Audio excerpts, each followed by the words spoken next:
Game 7 tonight. What do we think? How do we think this is going to go? Plus, Jaylen's comments to Charles Barkley about how the team closes games. Oh, my God, a little bit eye-opening. And Jayson Tatum's Paul Pierce turn. It's all right now on the Locked On Celtics podcast. Be ever ready. Recognize the city of champs. Boston, baby, we do what you can't. Locked on number 18, Tatum and Brown, J-team, step back. We gon' wet that and slay teams. Of course, the Celtics, who else could it be? Screaming like KG with the Larry O.B. Karalis above average, assessing the team status. Best daily pod, no cap, salary matching. Clutch like Bird the DJ, keep John on replay. Prime time, dapping up the truth on the sideline. Raining J's, how it started, raising banners, how we finished. Locked on Celtics pod, home of the winners. B. Hey, welcome back to the Locked On Celtics podcast, right here on the Locked On Podcast Network, where it's your team every day. And I'm here for you every day with a free, fresh podcast dropped directly to your device if you're a subscriber. So open up your favorite podcasting app, go ahead and click subscribe, and you'll get this podcast right to your device. Also, watch the show on YouTube. Would love to see you there. Hop into the comment section, which has been more and more devoid of Miami Heat fans as this series has progressed. So thank you for that. Boston Celtics. I'm John Karalis. I cover the Celtics for Boston Sports Journal. I used to play a long time ago. And today we're talking about, just reliving some of that Game 6 magic, looking ahead to Game 7. Jaylen Brown, an interesting comment to Charles Barkley. It's all coming up. Derek White stuff. And let's get our guy Tom Westerholm in. Tom_NBA. How are you? I'm good, man. I couldn't find any of my podcasting equipment, so we're borrowing from a 6-year-old. It's exactly what you want. Well, I mean, I feel like you borrow most of your takes from the 6-year-old, so you might as well start borrowing the equipment from him too. I have been singing the praises. Listen, I have been singing the praises of Derek White all year. He's Derek White, one of his favorite guys. Yeah. So really, you should start borrowing some takes from the 6-year-old. I probably should. Well, I'm going to be borrowing the 6-year-old's costume to do a podcast dressed as a panda in a couple of days, which, by the way, it's not going to be Kung Fu Panda. I'm sorry. It's just not. That I cannot find that costume. It's going to have to be like just a panda, a close enough panda. That's it. Not Kung Fu Panda. It's close enough panda. I'm going to look ridiculous. I think that's the payoff that everybody wants. You know? That's the important thing. The important thing is that you look silly. It's not that it's the accuracy. It's, John, you called these guys pandas. They are storming back. If you win it in 7, if they win 4 in a row, own it. Wear a panda suit. Honestly, you should be wearing it now. They won without any bamboo yesterday. They didn't. Yeah, but look, I got to stick to the the promise. The parameters. Yes. If I'm going to look silly, it's going to be because they're going to the NBA Finals. It's going to be on my terms. That's right. You got to get all the way to the finals. It's not my fault, by the way, that they went down 0-3, and I thought the panda thing was apt. That was a legitimate. Nothing I said was out of bounds. I don't think any of that stuff was wrong. No, certainly not. I wrote this yesterday. Is like after Game 3, I wrote that I really, like everybody else, I laid into them in my takeaways, right? And one of the things I wrote was barring a miraculous comeback. And yesterday I wrote look, give me some credit. I said barring a miracle, and now they've done something miraculous. So yes. I think honestly, I think most people get that, right? I think most fans are like, yeah, I also thought they were dead in the water. Nobody thought this team was going to be back to this point, except for us, because we did a whole podcast about it. And you're going to clip all that stuff. You're going to turn that into a video that makes it sound like we predicted all this. So absolutely, thank you in advance 100%. For doing that. 100%. We're always right. We're always right. If you forget the right things, we're always right. That's what it is, man. We just got to say everything once. That's it. Yeah. This is a good spot to talk about Jaylen Brown's comments, because Charles Barkley, after Game 6, they had Jaylen up on the TNT set which is right as you're walking off the court there. It's right there. You walk up the stairs and they have the set there. And so they had Jaylen on and Charles asks a question like only Charles can, and basically says, why don't you go in there and just decide that you want to kill them fools? Like, why do you mess around? And Jaylen did the, I guess we always like to make things harder on ourselves. Then he said something to the effect of, look, it's not that we relax, it's we get apprehensive, as if we don't want to be the one who makes the mistake, but then we end up being the person who makes the mistake. And boy, that really, that for some reason when he said it out loud, it really snapped a lot into focus for me, because it's not that he's just like, oh yeah, we got this and we're gonna be cool and whatever. It's more like, okay, we got this. Nobody screw it up. All right. Yeah. Nobody. So we're not going to pass the ball, because if we pass the ball, we might screw it up. So no more passing the ball. Okay. Right. Jimmy Butler jumps all these passing lanes. He's going to jump it. Yeah. No. Okay. No more passing. Can't do that. Passing's out. Okay. No, one pick, because we have a screen. Yeah. What? And one shot. We'll just take the shot, and whatever happens. Maybe we make it. Maybe we don't. And it just feels like, take the good shot. Don't bother with the great shot. I don't want to screw it up. Yeah. This was good. This is a good shot. I can say it's a good shot. And that does get into that play not to lose mentality. And some of it after the game, like you look back and you say, these guys were definitely tired. They're definitely tired. But if they weren't apprehensive, they could go in there and just say, hey, you know what? We are just going to go play our game. And if we miss, we miss. If it's a turnover, so be it. We'll go back. We'll get a stop. We'll come back. It'll be fine. It'll be fine. You're up 10 with like less than 5 minutes to go. You should be able to close this out. So it is. I'm curious, Tom, when Jaylen says it out loud, and it's like, oh, okay. Well, admitting it seems like it's the first step to honestly fixing it. Yep. So, all right, guys, congratulations. You admitted it. Now go fix it. Yeah. Right. Like if admission is kind of the first step, then there has to be a second step. So let's figure out what that is.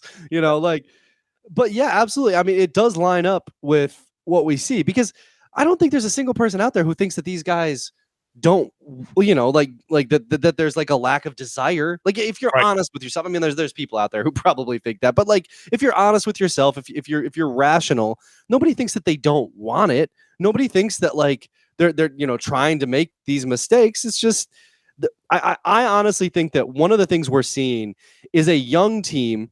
It's very hard for young guys to win in the NBA. You have to learn how to win, and like that's like kind of like a truism at this point. But it's just, that's the thing that's kind of snapped in for me. Is like, you look at all, like, a lot of the winners in the league are older guys who have been around and who have experienced like heartbreak, and who have experienced kind of like that like, no, I will do whatever it takes to win. I have to win. I like, that mentality is so important.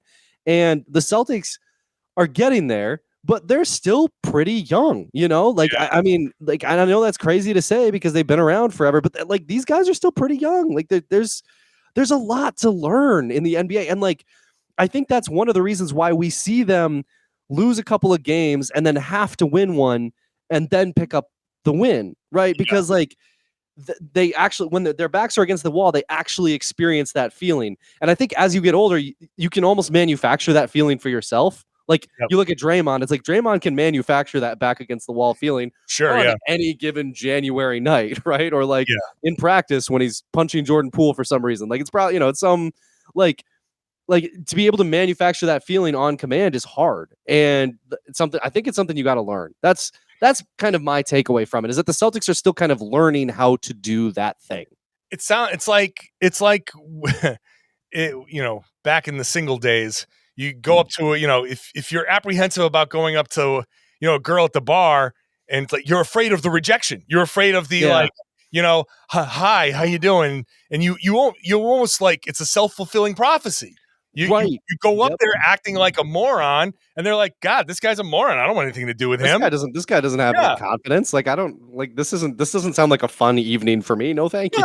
Like, when you're spitting game and you walk up there and confident, like the thing about like going up and talking to somebody is not caring if they reject you, because like, all right, then how you doing? Like, sorry, no thanks. All right, cool. Boom. You walk off. Like, you do that, and everybody's like, wait a second. You're okay with that? Like, yeah, whatever. No, yes. Right. It's almost like an earnest thing. Like you can't be afraid to like don't be afraid to like to really want, to really want something and to like you said, be rejected. Like, that's okay. Like, don't fear failure. Don't feel that the failure is what makes you better. Like, don't fear it. Like, and it goes like, it's just boil it down to playing loose. You're just playing loose. Like, it's the confidence in yourself, and it's universal. That's what it is. If I've got the confidence in myself, and you talk to 2-3 people, at the bar, one of them is going to be like at least a little bit of receptive, because that's like that's just human nature. People are drawn to confidence. You walk in and you can command a room. People are like, hey, this person's pretty cool, and it's the same thing when you're out there and you're like, 10-point lead. We got this. Let's close this game out. All right, guys, we know what we're doing, right? Let's go. And when you do that, it doesn't matter. You're still making the same reads you were making in the first quarter. Still doing the same stuff that you used to do. Like, why all of a sudden? Oh, they went zone. Oh my God. They went zone. What happens against the zone again? Like, you busted the zone like in the second quarter. You crushed it. Like, what are you doing? Why is it a problem now? But all of a sudden becomes a problem because no one wants to screw up.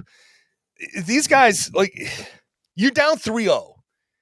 I have extreme confidence in them in a game 7. You go back and you win this thing. You win 4 in a row.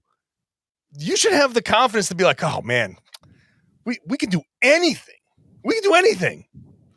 Let's continue this, because there's much more to talk about, closing this out, game 7 and all of that. Coming up next, first, let's get into PrizePicks, which wants to make you a millionaire every single day of the NBA playoffs and the finals. So one more day of the non-finals playoffs, and then, hey, if we're lucky, it's 4 games for Boston in the finals. But whatever it is, one PrizePicks user gets a chance to become a millionaire. Any entry placed after 8 a.m. gets randomly selected. Whoever gets that entry, you get a 6-pick flex. You get all 6 picks, you get $1 million. There you go. 5 of them, 80,000. 4 of them, 16,000. That's not nothing either. Go to prizepicks.com/million. That's where all your information is, and that's where you have to, absolutely must opt in. prizepicks.com/million. That's how you are eligible. Once you opt in, play PrizePicks like normal. Pick 2 to 6 players from just about any sport that you can watch. If it's more or less than the PrizePicks projection, it's not you against 10 people. It's you against the projection. So it's super fun, easy. Picks can be made in 60 seconds or less.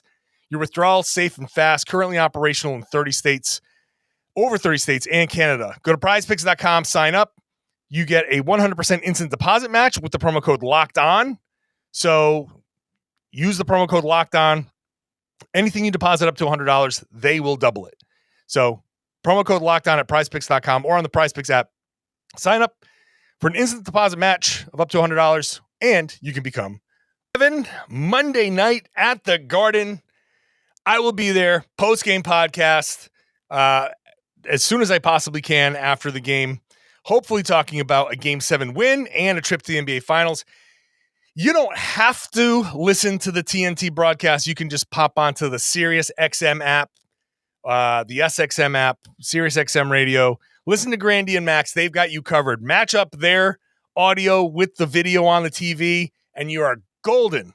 That's the way to watch a Celtics game. So download that SXM app, or if you've got Sirius, check it out. Subscribe to Sirius if you don't have it, and listen to the game. It's a great way to do it. All right, Tom. There you are. I'm hoping that this confidence that we talked about is something that they learned after the game. is funny to see Jayson Tatum almost wide-eyed. You know, that moment of those two guys, he and Jaylen in the locker room, kind of like, how did we do that? It's almost like a movie, you know, like you just kind of matrixed your way around like a hail of bullets, and you're just standing there like, how do we? If you're those two guys, it's less like you matrixed around it, more that you could just kind of stood there and they just all missed. And you're like, okay. That's true. You stood there frozen in terror, and Derek White just kind of came in and was like, I just blew them all past you. Yeah. But I wonder if the message is ever going to get through where the apprehensive nature of how they play down the stretch has to stop. Just go play your game. You'll be fine. Because if it doesn't stop and they do win in Game 7, which, by the way, I do think they're going to win Game 7, that's not going to go well against Denver. No. Right? Like, I think they match up extraordinarily well against Denver, and there will be plenty of time to talk about that matchup if it happens. But not if they're going to be like soiling themselves for the last 5 minutes of a game and hoping to hold on, because Denver's not going to quit. It's the NBA Finals, not going to quit. But you got to get past Game 7 first. And I don't know what your take is, but I don't think Miami has much left. I think they got a quarter. If Boston comes out and smacks them in the first quarter, it's over. I mostly agree. Okay, so my take might get some people mad at me. I don't know. No. I think the Celtics are going to win. I think I agree with everything you just said. I don't think Jimmy Butler has much left in the tank. Like, that dude has put a lot into this playoff run. He doesn't look healthy, rested. I don't know what it is with him. He doesn't it just doesn't look like the same player out there. I think the Celtics have a lot of good answers for Bam, and the Heat really need Bam. Like, and the Celtics are starting to figure that out. Like, I think that the Celtics are in a great position, and if they keep that don't let us get one mentality for Game 7, because this is the ultimate don't let us get one, right? Like, this is true don't let us get one game. I also, like, I told a buddy today, though, I was like, look, do not listen to. I don't think anybody listens to me for gambling advice. If you do, stop now. Don't listen to me for gambling advice. But I was like, put like an inconsequential amount of money on the Heat, because I do think that there's just this like narrative part of the Celtics where it would make sense, like just from the way that they came back in so many, in games and just, can't quite finish it at the end. Like, the narrative, like, there's like a small amount where it's like, it kind of makes sense if they did drop Game 7. Like, I know that's been like, it's just like, hey, look, you're not alone. There's a lot of people. I'm not alone. I don't think in my head that doesn't make sense. Like, I don't think that's what's going to happen, but it I shouldn't say, like, in my head, it just kind of like, there's a switch there. I'm like, I feel like I could see them doing this and just being the most frustrating team of all time in that way. Yeah. No, I mean, it would definitely fit the profile in that whenever you feel your best about this team, that's worst what it is. Comes out, right? That's what it is. Yeah. That's the ebbs and flows of this season. Yeah. When you feel your absolute worst about this team, down 0-3, they come back and they play some of their best basketball. 3 pretty good defensive games, 2 great shooting games.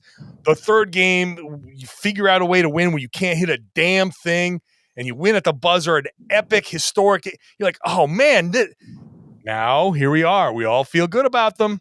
We feel great about them. So this twinge that people are having, I can understand it. I can understand. This is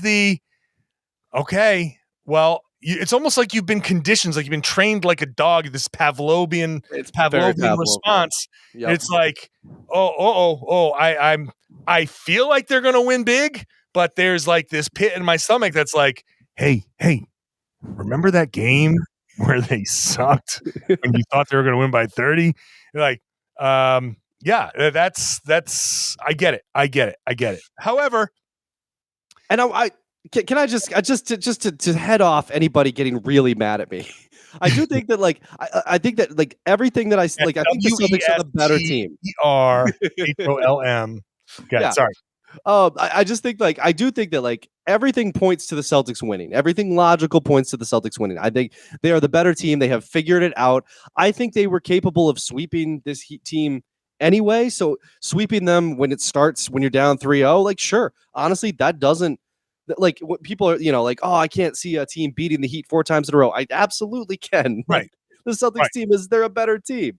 And again, I think that the Heat look tired. I think that they've had an exhausting stretch here. And I think one of the things that really got me was Jimmy Butler guaranteeing a win in game 5, not getting that one, guaranteeing it again in game 6 and not getting that one either. And it's the little mystique, the little loss of mystique around this team that they all experienced. I just feel like that matters to me.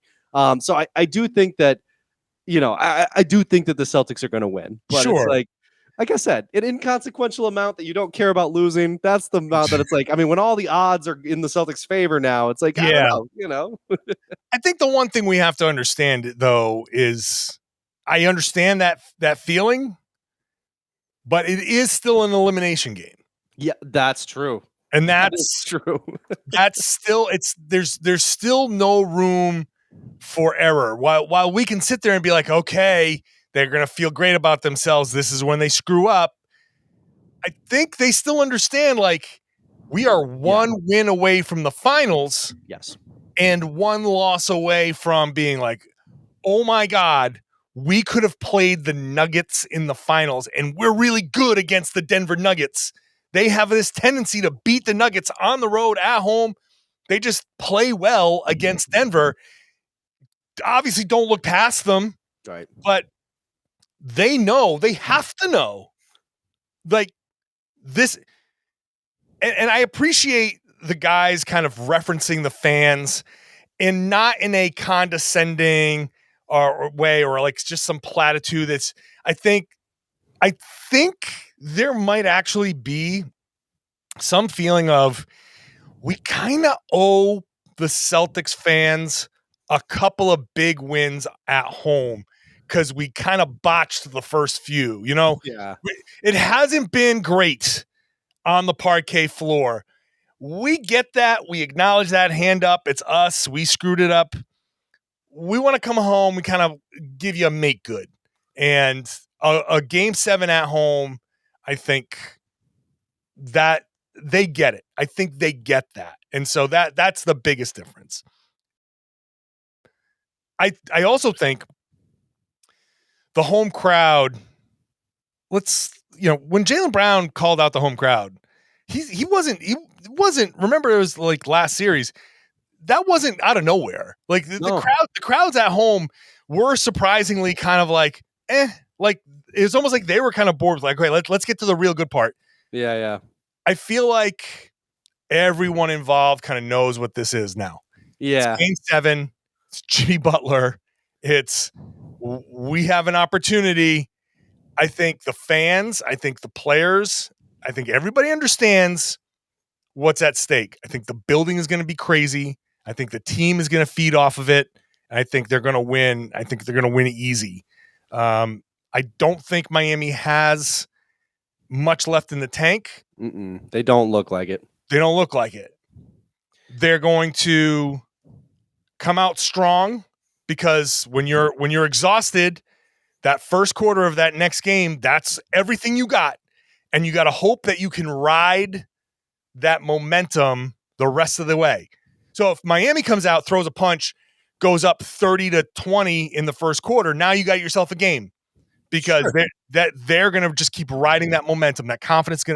But if you knock them down, it's just going to be, maybe they have another run. It's going to be like the last desperate gasp. Just be relentless. Everybody, the crowd, the players, the coaching, everything has got to be relentless so they can put this thing away. Yep. I agree with all of that. One of the things that's kind of interesting, I've thought about the crowd. I thought in game 7, it was maybe not the first, but one of the first times that it felt like Tatum in particular embraced it, right? That he was egging people on. He was he wasn't talking to his teammates. He wasn't kind of talking to himself and hyping himself up.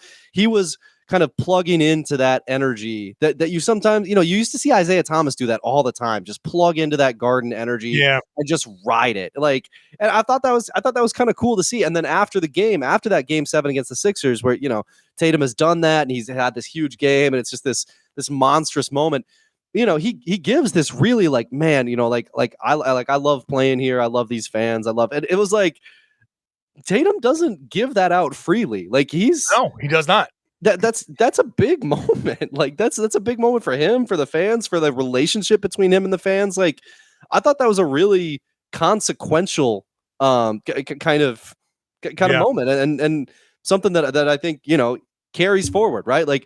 Tomorrow, I think, fans are going to go crazy. And I think there's a very good chance that Tatum kind of tries to plug back into that again. And that's great. That's what you want. If you're a fan, if you're Jayson Tatum, to have that kind of symbiotic relationship, that's really important, I think.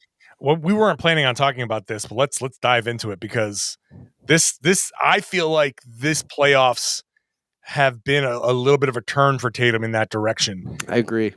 He's had a couple of comments. There was a video that went out on the NBA's app.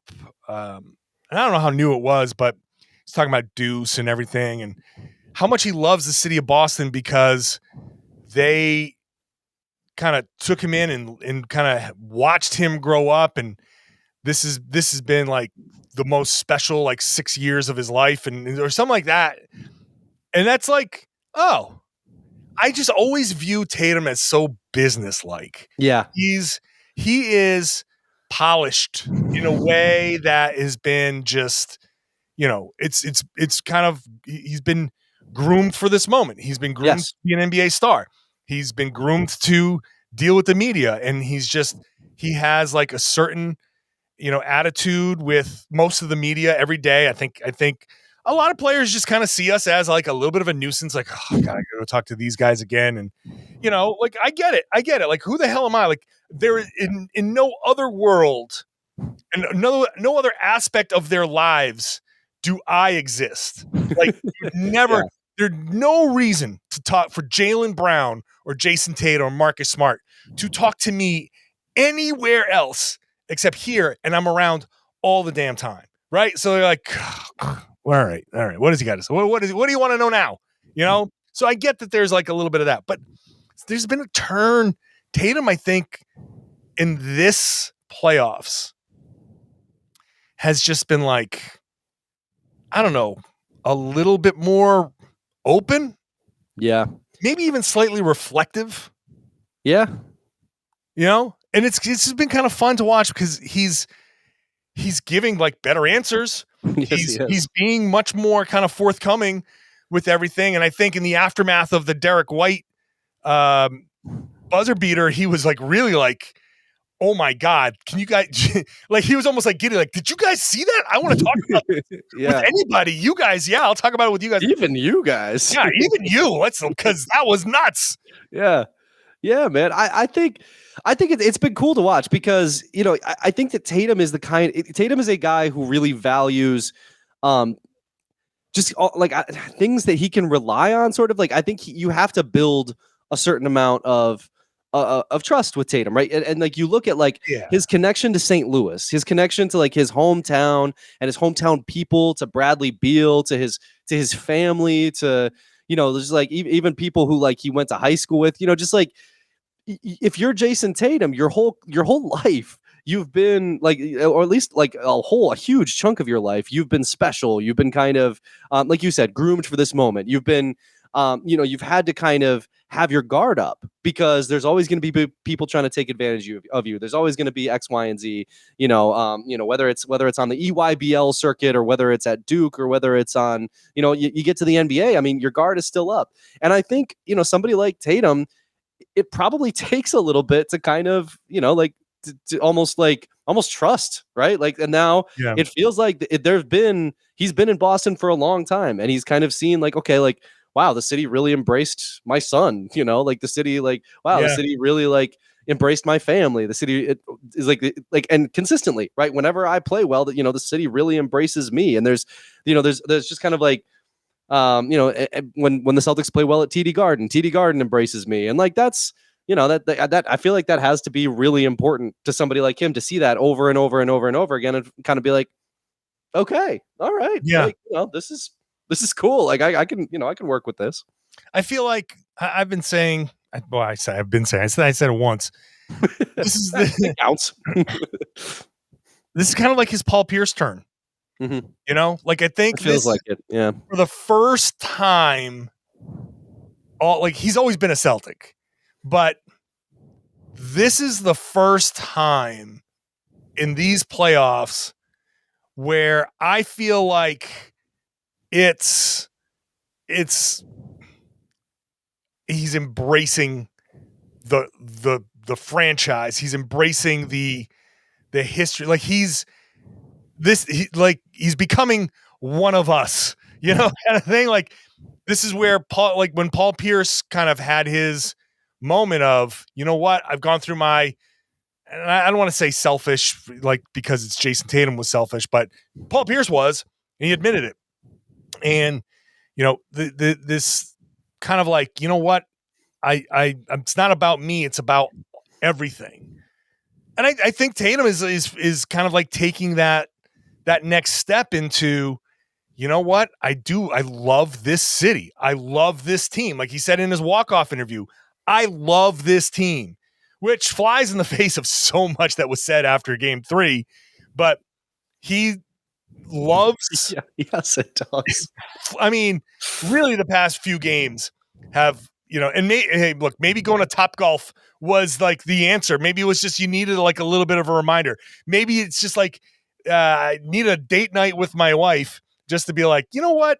I wasn't mad at anything of you. I was just mad at work. So You just kind of need one of those, like, okay, you know what?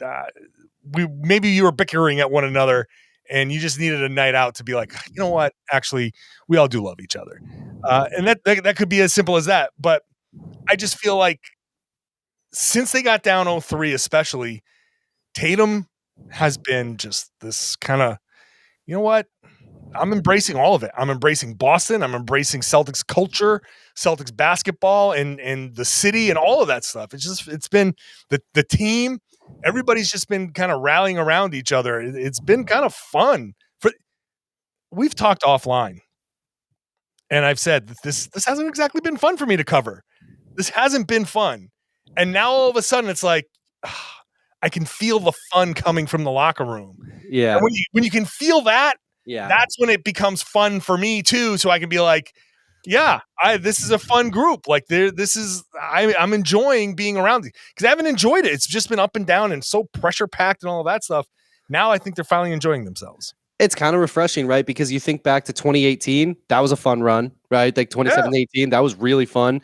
And then it's like, okay, 2019, trash, like terrible season. Sure. 2020, pandemic, like, just everything chaos. 2021, like not that, like not that fun. And then it's like last year, like there was a fun stretch, there like, but it's like this team has been through so much chaos. I mean, everybody has, right? With the pandemic, like everybody went through chaos. Yeah. But regardless, I mean, this team, the chaos that this team has endured, it's like you are starting to see a little bit of that kind of like, oh, this is very compelling again. Yeah. Like, this is fun. It's actually fun. It's actually fun. It's fun hoops. Yeah. And you know what? I got to give these guys so much credit. Like, now I've said all along, like even after game 3, it doesn't make sense because they're not quitters. I've always said, no matter what, these guys are not quitters. So what happened in game 3 really didn't make any sense to me. And to their credit, they didn't quit. They didn't. I feel like these guys have now rallied to a point where when I question their toughness and call them soft and fluffy and all that stuff, like this is them, and I'll own it. This is them kind of proving. Like, can't say that they're not tough anymore. Yeah. You know, and it's not about getting in somebody's face. This is about facing the worst of, your job, this high pressure job, and just being like, you know what? Nope. As Jaylen said multiple times, not going out like that. Mm-hmm. These guys, I have to give them credit, man. I tweeted it out. I got so much respect for both of these teams because both of these teams are just full of competitors. No one wants to lose. Everybody's dying to win. Everybody's trying everything they can to win this series. And it's been ugly and weird, and the flow has been kind of crazy with the 3 wins in a row and the 3 wins in a row. But, man, these two teams are just beating the crap out of each other. And I will say this. Remember when we were talking about Milwaukee and Boston and saying, hey, the Eastern Conference Finals are going to be the NBA Finals? Different team, but that could still be true. This has been, if this was an NBA Finals, it'd be a hell of a finals.